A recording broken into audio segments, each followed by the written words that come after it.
এই সাইজগুলো হচ্ছে সব থেকে বড়। আসসালামু আলাইকুম, কেমন আছেন সবাই? অবশেষে অনেকটা পথ জার্নির পর আমরা চলে আসছি রাবান আনারস বাগানে। আমরা এখানে একটা বাগানে প্রবেশ করেছি ইতিমধ্যে। বাগানটার চারিদিকে হচ্ছে পুকুর, পুকুরের চারিপাশে হচ্ছে আনারস বাগান করা। এখানে আনারসের পাশাপাশি পেঁপে, অন্যান্য সবজি এবং অন্যান্য ফলজ গাছও রয়েছে। পুকুরগুলো দেখে মনে হচ্ছে এখানে মাছ চাষ করা হয়, পাশাপাশি আনারস এবং অন্যান্য ফলজ গাছও রোপণ করা হয়েছে।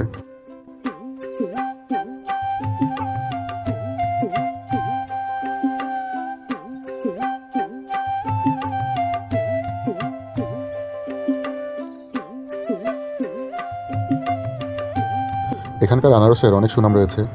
এখানকার আনারস নাকি অনেক মিষ্টি হয়। অনেক আনারস বিক্রেতা রাবানের আনারস বলে মানুষের কাছে বিক্রি করে, কারণ রাবানের আনারস বললে মানুষ বুঝতে পারে যে আনারস অনেক সুমিষ্ট হবে ও ভালো হবে।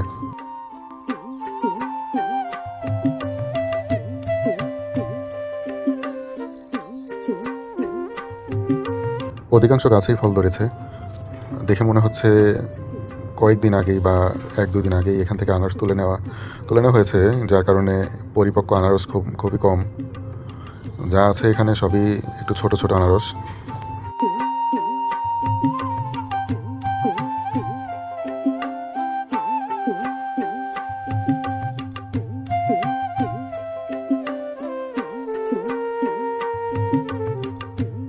মনে হয় এখানকার মাটি খুবই উর্বর, যার কারণে এখানকার আনারস এবং অন্যান্য ফলজ খুব ভালো হয়।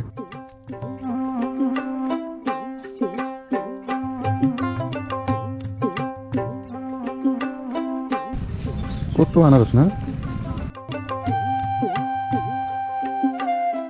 আনারসগুলো না কেমন বড় দেখছো? এটা তো আর বড় হইব, এখনো পাকে নাই। এটা কিন্তু বেশ বড় হয়েছে না? এরকম কয়েকটা আনারস অনেক বড় বড়।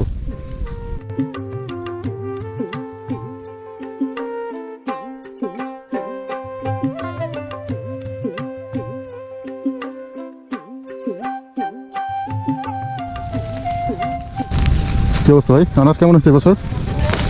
হয়েছে মোটামুটি। মোটামুটি ভালো হয়েছে। হ্যাঁ, বড় হয়েছে নাকি? বাগানের এই সাইডটাতে চলছে আগাছা পরিষ্কারের কাজ। কথা বলে জানতে পারলাম এই বছর আলহামদুলিল্লাহ ফলন মোটামুটি ভালোই হয়েছে।